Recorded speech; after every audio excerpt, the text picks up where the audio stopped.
¿Qué tal, hermanos?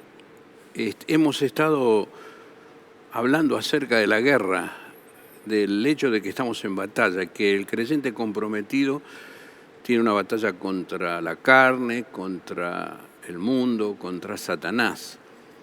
Y también estuvimos hablando de las armas que tenemos, la oración, la palabra de Dios, el Espíritu Santo en nosotros que nos da poder. Pero hoy el tema tiene que ver con el choque de culturas, el choque de la cultura del mundo con el choque con la cultura que surge de la palabra de Dios. ¿Y saben dónde se da ese choque de cultura? En nuestra mente. En nuestra mente. Por eso la pregunta que les quiero hacer hoy es: ¿hacia dónde vuelan tus pensamientos? ¿Hacia dónde vuelan tus pensamientos? Hay una batalla por nuestras mentes, por las mentes de los creyentes. Satanás está empecinado en que sigamos pensando como pensaba el mundo o como piensa el mundo. Y Dios quiere que pensemos con la mente de Cristo. Fíjense qué interesante este versículo en Zacarías capítulo 9, versículo 13. Porque he entesado para mí a Judá como arco e hice a Efraín su flecha y despertaré a tus hijos, oh Sión, y esto habla de los hijos de Dios, contra tus hijos, oh Grecia, y esto habla del humanismo, de la cultura del mundo, y te pondré como espada de valiente. Sión tiene que ver con el pueblo de Dios, lo celestial. Grecia tiene que ver con el dominio del enemigo, lo terrenal. Es importante recordar que de acuerdo a cómo pensamos, así actuamos. No hay persona que actúe sin tener dentro de su mente un pensamiento o una visión del mundo, lo que se llama cosmovisión, ¿sí? Según nuestra visión del mundo, así actuamos. En Proverbios 23:7, hablando de sentarse a comer con un impío, la expresión que usa el sabio Salomón es: porque cuál es su pensamiento en su corazón, así es él. El pensamiento genera la conducta. Yo pienso, luego esos pensamientos que tengo en mi mente se convierten en sentimientos. El sentimiento me lleva a actuar y la actuación, mi pensamiento, mi sentimiento y mi acción van formando mi carácter.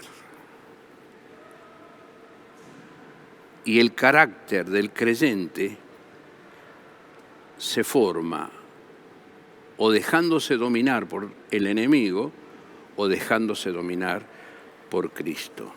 Vamos a abrir la palabra de Dios, ¿sí? Cada uno tome su Biblia allí en su casa y leemos en Efesios capítulo 4, versículo 17.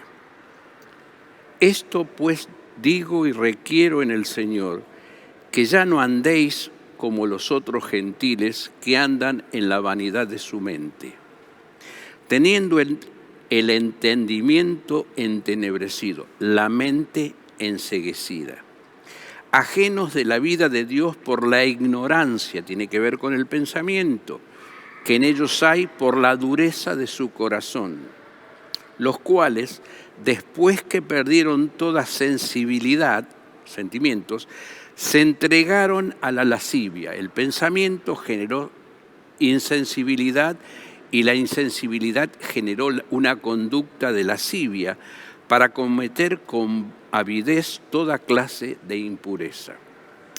Mas vosotros, Pablo le está hablando a los hermanos de Éfeso, por lo tanto, palabra de Dios nos está hablando a nosotros, no habéis aprendido así a Cristo. No dice solamente aprendido de Cristo, sino aprendido, tomado a Cristo como propio. Si en verdad le habéis oído y habéis sido por Él, por Cristo, enseñados, conforme a la verdad que está en Jesús, en Cristo. Él dijo, yo soy el camino, la verdad y la vida. En cuanto a la pasada manera de vivir, despojaos del viejo hombre. Pablo lo dice en Romanos capítulo 7. El mal que no quiero hacer, ese hago. El bien que quiero hacer, ese no hago. Miserable hombre de mí, ¿quién me librará del cuerpo de esta muerte? Es el viejo hombre en lucha con el nuevo hombre. El viejo hombre formado de acuerdo a los parámetros del enemigo, el nuevo hombre que se va formando en nosotros por la obra del Espíritu Santo. Despojaos del viejo hombre que está viciado conforme a los deseos engañosos y renovaos en el espíritu de vuestra mente. Y vestíos del nuevo hombre, creado según Dios en la justicia y santidad de la verdad. Por lo cual, desechando la mentira, hablad verdad cada uno con su prójimo, porque somos miembros los unos de los otros. No nos engañemos entre nosotros, no nos digamos mentiras, porque nos pertenecemos, somos miembros los unos de los otros, y somos miembros del cuerpo de Cristo. Airaos, pero no pequéis, no se ponga el sol sobre vuestro enojo, ni deis lugar al diablo, lo que significa que airarse y dejar que la bronca nos siga, es darle lugar al diablo. El que hurtaba no hurte más, sino trabaje, haciendo con sus manos lo que es bueno, para que tenga que compartir con los que padecen necesidad. Ninguna palabra corrompida salga de vuestra boca, sino la que sea buena para la necesaria edificación, a fin de dar gracia a los oyentes. Quítense de vosotros toda amargura, enojo, ira, gritería y maledicencia y toda malicia. Antes, sed benignos unos con otros, misericordiosos, perdonándoos unos a otros, como también Dios os perdonó a vosotros en Cristo. ¿Cómo anda el mundo? ¿Cómo andábamos nosotros? ¿O cómo a veces andamos nosotros cuando no dejamos que la abundancia de la palabra de Dios llene nuestras vidas y no nos dejamos controlar por el Espíritu Santo? En la vanidad de nuestra mente, una mente vana, que piensa vanidades. Eso no significa que estemos todos los días con las cosas de la Biblia, pero la palabra de Cristo mora en abundancia, va a decir Pablo. Una mente vana. ¿A qué lleva una mente vana? A una mente carnal. Pensamos tonteras y empezamos a actuar carnalmente, conforme a nuestras pasiones. Y luego de pensar tonteras y actuar carnalmente, conforme a nuestras pasiones, terminamos teniendo una mente corrupta. Una mente corrupta. ¿Qué es una mente corrupta? ¿Cómo se ve en un creyente una mente vana? Una mente vana se ve cuando dominan las banalidades, cuando prioriza banalidades en vez de priorizar las cosas de Dios, o lo político, o el deporte, o el club, o la comida, o aún la familia antes que Dios. ¿Y cómo se ve la mente carnal? Resultado de una mente vana, ¿sí? Entonces empezamos a hacer cosas que no convienen y a tener pensamientos que no edifican. O nos metemos, por ejemplo, en la pornografía o nuestra mente, en vez de estar centrada en nuestros seres queridos, mira para otro lado, ¿sí? Recuerden que el Señor Jesucristo dijo que el que codició a una mujer pecó en su corazón, que es lo mismo que el adulterio. Es una mente carnal. ¿Y cómo se puede llegar a ver en un creyente una mente corrupta? Cuando no paga sus impuestos, cuando le ofrecimos, alguna vez lo hicimos, ¿y cómo puedo arreglar al policía? Y todo eso termina siendo o haciendo de nosotros que tengamos pensamientos reprobados, una mente reprobada. ¿Qué es lo que el hombre de este mundo tiene? Una mente reprobada. Dice Romanos capítulo 1, versículo 28, y como ellos no aprobaron tener en cuenta a Dios, Dios los entregó a una mente reprobada. ¿Qué significa reprobado? No aprobado. ¿Qué significa en el creyente una mente reprobada? Que Dios no esté aprobando hacia dónde van nuestros pensamientos. Que Dios no esté aprobando lo que estamos pensando. Que Dios nos esté diciendo por su Espíritu, déjate de pensar esas cosas. Llena tu mente de la palabra de Dios. ¿Cómo se tiene una mente? Y el apóstol va a decir en otra porción, nosotros tenemos la mente de Cristo. ¿Cómo se tiene la mente de Cristo? ¿Cómo la mente de Cristo puede dominar nuestros corazones? Aprendiendo de Cristo. En este párrafo que hemos leído en Efesios dice, mas vosotros no habéis aprendido así a Cristo. No hemos aprendido de Cristo la mente vana, la mente carnal, la mente corrupta, una mente reprobada, sino por lo contrario, hemos aprendido de Cristo y en Cristo, y viéndolo a través de la Escritura, una mente pensando lo que Dios quería que piense, hablando lo que Dios quería que hable, haciendo lo que Dios quería que haga, lo que su Padre le había dado. Estaba en dependencia permanente de Dios.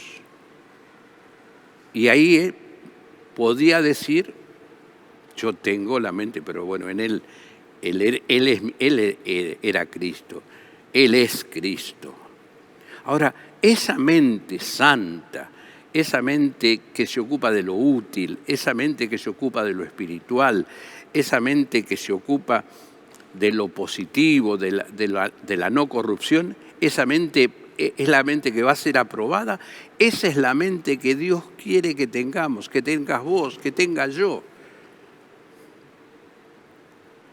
¿Que es difícil? Sí, lo dijo Pablo. Miserable hombre de mí, ¿quién me librará del cuerpo de esta muerte?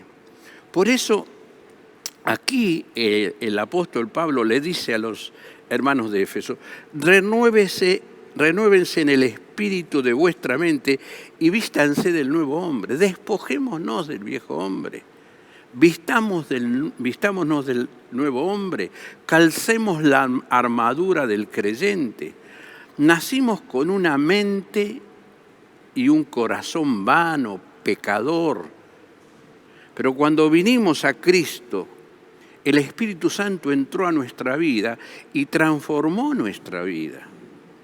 Él es la garantía de nuestra herencia celestial.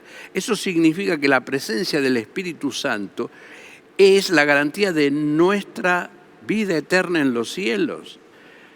Tenemos esperanza porque el Espíritu Santo llena nuestro corazón de esperanza. Por eso Pablo dice, desechen la mentira. Quizás había entre los hermanos de la zona, porque la carta, recuerden que la carta de los Efesios era una carta circular, lo mismo que le pasaba a Pablo. Desechen la mentira, hablen verdad entre ustedes, muestren por lo que dicen y por lo que piensan, cosa que nadie puede leer, cómo actúan, muestren que la mente de Cristo los está gobernando. Ninguna palabra corrompida salga de vuestra boca,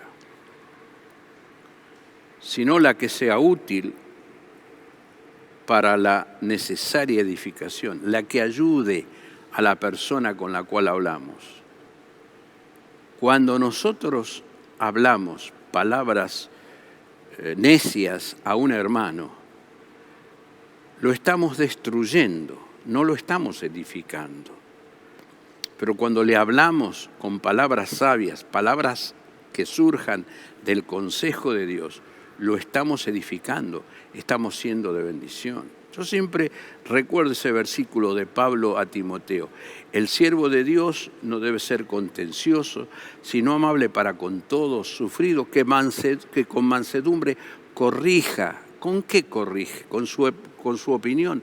No, con la palabra de Dios. Y luego cierra este párrafo que hemos leído diciendo, sed benignos unos con otros, misericordiosos, perdonándoos unos a otros, como Dios también os perdonó a vosotros en Cristo. ¿Quién lo dijo esto? Lo dijo el Señor Jesús. Cuando les enseñaba a orar a los discípulos, les enseñó a decir, Padre, perdónanos como nosotros perdonamos a nuestros deudores. Mi hermano, mi querido hermano, mi querida hermana, el perdón de Dios está a nuestra disposición, pero la condición es que nosotros perdonemos. Y eso lo hace un hombre, una mujer que tiene la mente de Cristo. La mente de Cristo se tiene cuando la palabra de Cristo, eso lo dice el apóstol Pablo a los hermanos de Colosas, en el capítulo 3, versículo 16, cuando la palabra de Cristo mora en abundancia en vuestros corazones, en vuestras mentes. Tenemos la mente de Cristo cuando la palabra de Cristo mora en abundancia en nuestras mentes. Otro párrafo de la Escritura que nos ayuda a pensar en esto y que nos da la razón y el objetivo para pensar en esto es Romanos 12, capítulo 12, versículos 1 y 2. Y dice así la palabra de Dios.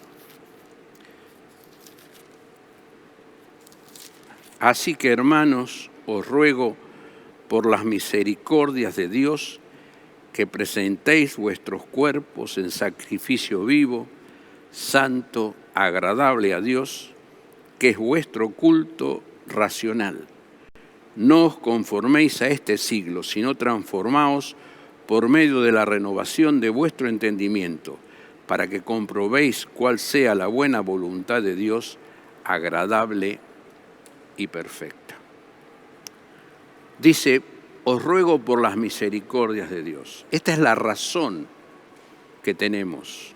Las misericordias de Dios, la gracia de Dios derramada en nuestras vidas a partir de la conversión. Del momento en que creímos, fuimos sellados y empezamos a recibir las bendiciones. Bendiciones, bendiciones. Hay un himno que dice, bendiciones, ¿cuántas tienes ya? Bendiciones, Dios te manda más. Así que, mi hermano, haga cuenta de las bendiciones de Dios. Mire su hogar, mire lo que usted tiene, mire la iglesia y reflexione. Todo eso es bendición de Dios. Y muchas más, cuando usted las empieza a contar, el proyecto de Dios es la bendición de nuestras vidas. Así que, hermanos, por las misericordias, por las bendiciones de Dios, os ruego Y ahí viene el objetivo, que presentéis vuestros cuerpos en sacrificio vivo, santo, agradable a Dios. Eso es adoración, porque Dios lo que está buscando es adoradores, que le adoren en espíritu y en verdad. Eso se lo dijo a la mujer samaritana, pero nos lo repite a nosotros. Él quiere que seamos hombres que le adoremos, no solamente en la reunión esta de la Cena del Señor, sino en cada momento de nuestra vida, que nuestro pensamiento sea cómo adoro, cómo honro el nombre de mi Dios en este día. Y luego dice que es el problema que tenemos todos. No os conforméis a este siglo, no tomen la forma de este siglo. ¿Podemos llegar a tomar la forma de este siglo? Sí. ¿Podemos dejarnos llevar por el enemigo? Sí. ¿Perderemos la salvación? No. Somos salvos. El Espíritu Santo no está en nuestro corazón, pero se siente retrocediendo porque no le damos el lugar que Dios quiere que le demos. Si no, dice, transformaos por la renovación de vuestro entendimiento, de vuestra mente, para que comprobéis cuál sea la buena voluntad de Dios, agradable y perfecta. ¿Cómo comprobar la buena voluntad de Dios, agradable y perfecta? Renovando nuestra mente y dejando que nos domine la mente de Cristo. Termino. 1 Pedro 4:7 dice, el fin de todas las cosas se acerca, por tanto, sed sobrios y velad en oración. Por un lado, la palabra de Cristo morando en abundancia en nuestros corazones. Pero esto de ser sobrios tiene la idea de mantener la mente a salvo. Mantener la mente a salvo. Y mantenemos la mente a salvo cuando estamos en oración. Por eso el apóstol Pablo dice, oren sin cesar. ¿Hacia dónde va tu pensamiento, mi hermano, mi hermana? ¿Hacia las cosas celestiales o hacia las cosas terrenales? Benito, ¿hacia dónde va tu pensamiento? ¿Hacia las cosas celestiales o hacia las cosas terrenales? ¿Qué cultura está dominando tu vida? ¿La cultura del mundo o la cultura de la palabra de Dios? ¿Quién está ganando la batalla? ¿El viejo hombre o el nuevo hombre? Es para pensarlo. Señor, que tu gracia sea de manera especial con cada uno de nosotros, para que tomemos decisiones sabias que nos hagan vivir bajo la autoridad de la mente de Cristo y de tu Espíritu en nuestras vidas. En el nombre de nuestro Salvador. Amén. Que el Señor les bendiga.